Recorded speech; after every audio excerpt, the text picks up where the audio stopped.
2014 World Cup. Greece had qualified to their fourth straight major competition after beating Romania in the playoff 4-2 on aggregate scoreline. Heading into the World Cup, Greece were ranked 12th in the FIFA rankings and bolstering a squad with players like Mitroglou, Sokratis, and Samaras. And after a disaster opening two games, only picking up 1 point, Greece had to beat Ivory Coast in the final group stage game. After Wilfred Bony equalized the game in the 74th minute, it was looking unlikely for Greece, until Greece were awarded a penalty in added time and the main man Samaras stepped up and converted the penalty to create Greek history. For the first time ever, Greece had advanced past the group stages at a World Cup, and next up was the darlings of the tournament, Costa Rica. After an intense 120 minutes and Mitroglou missing some glorious chances during the game went to penalties, and a Levante goalkeeper by the name of Keylor Navas became the hero for Los Ticos as Costa Rica advanced to the quarters. Remarkably, this would be Greece's final match in a major tournament till this day. What followed afterwards is a downfall only the TV show House of Cards could emulate. Following the World Cup success, Greece were drawn into an easy group for Euro 2016 qualifiers under a new manager after Fernando Santos' contract ended with Claudio Ranieri taking over. But disaster struck, finishing bottom of the group, including two shocking defeats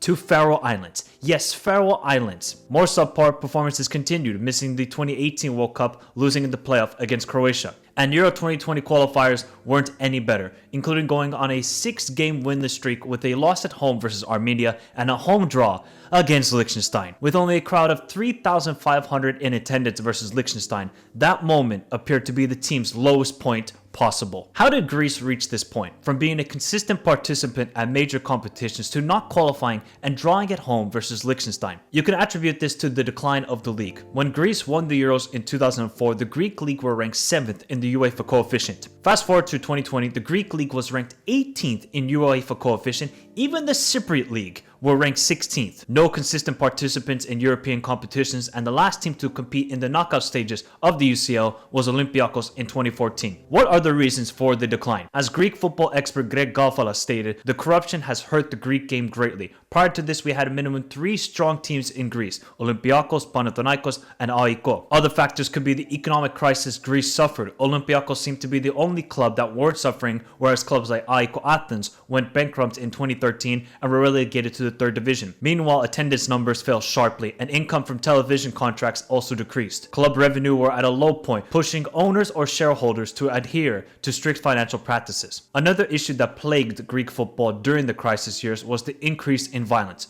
both in and out of the stadium. Invasions of the pitch, confrontation with law enforcement, flare guns aimed at players, fighting between supporters, and ongoing challenges to referee calls from nearly every team diminished the value of Greek football. We even had a club president pull up a gun at the referee at the end of a match. This massively affected the Greek league stance in European competition, but also affected the national team. The inability to nurture youth talent due to many Greek clubs having a significant number of foreigners on the roster instead of focusing on youth development. The ongoing issues and perpetual crises club encountered were impacting all aspects of Greek football, coinciding with Olympiacos' dominance in the league from 2010 to 2017 until AEK Athens ended the run in 2018. Was it truly beneficial for one club to dominate the league? Was it hampering the national team? So heading into the 2020s, Greek football was at the ultimate low, a league filled with corruption and attendances at a horrendous decline, and the national team with no prosperous future, and with 6 different managers from 2014 to 2022.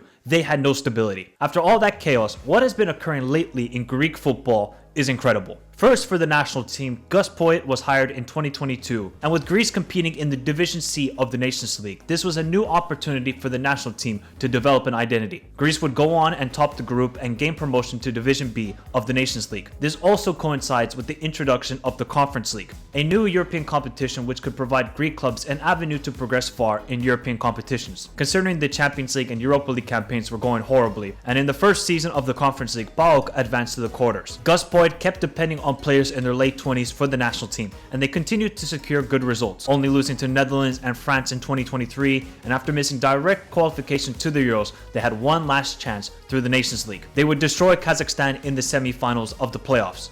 Now only one game separated Greece from returning to a major competition, a matchup against Georgia in Tbilisi. It turned out to be more pain for Greeks, as Greece would lose on penalties to Georgia. Gus Poyet's contract wasn't extended and Greece would go in a new direction, even though Poyet brought stability in his 22 games in charge, and Greece were finally heading in the right direction. While the national team kept on progressing, Greek clubs were also experiencing a renaissance. Two Greek clubs, PAOK and Olympiacos, both reached the quarters of the Conference League last season. PAOK would lose to Club Brugge in the quarters, while Olympiacos did the unthinkable, winning the Conference League and becoming the first ever Greek club to win a European competition, and doing it in the brand new home of AEK Athens. Zolakis, the 21-year-old goalkeeper, was pivotal in the run for Olympiacos, saving 3 penalties versus Fenerbahce in the quarters and keeping a clean sheet in the final versus Fiorentina. Not only did the men's team create history for Olympiacos, but the youth team went on and won the UEFA Youth League with the dazzling Christos Moukatis, the heartbeat of the success. And Olympiacos became the first ever Greek club to win the UEFA Youth League. Greece were now experiencing a momentous period, even though the national team failed to qualify. The progress was evident. Now, what's transpired since June 2024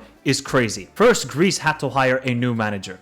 They hired Ivan Jovanovic, a proven winner, someone who had managed various Greek clubs and was also the manager of the Apoel side that reached the quarters of the UCL back in 2012. The key for Jovanovic was to pick players that are in form.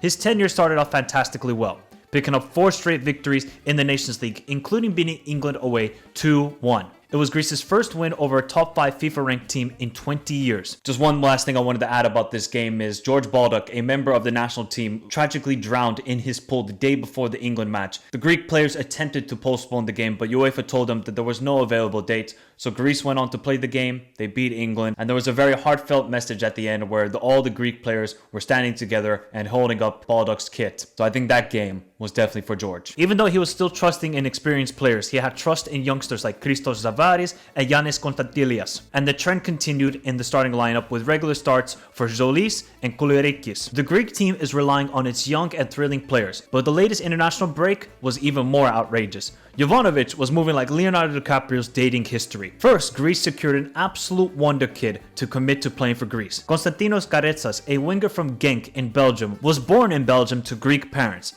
and has been touted as the next biggest talent to emerge from the Belgian league. But he committed to playing for Greece, and when asked about why he chose to play for Greece, only one: I am Greek. I feel Greek, so I wanted to play for Enteniki. Greece went up against Scotland in the promotion relegation matchup to see who plays in Division A of the Nations League. Scotland won the first leg in Athens 1-0, but Greece showcased the improvements under Jovanovic and really should have scored 2 goals in the matchup. Nonetheless, Greece had the opportunity to overturn the tie in Glasgow. Jovanovic made 6 changes to the lineup, and the average age of the starting lineup for Greece was 22 years old, compared to Scotland's 31 years old. Jovanovic went bold with the lineup, and it paid off big time, as Greece played an amazing game and won 3-0 away, with goals from 3 youngsters, Konstantilias, Zolis, and Karetsas. Karetsas became the youngest goal scorer ever for Greece at just 17 years old. The pace from the 2 fullbacks caused numerous issues to Scotland, but the overall link-up play from the entire team was one of the best we've ever seen from Greece.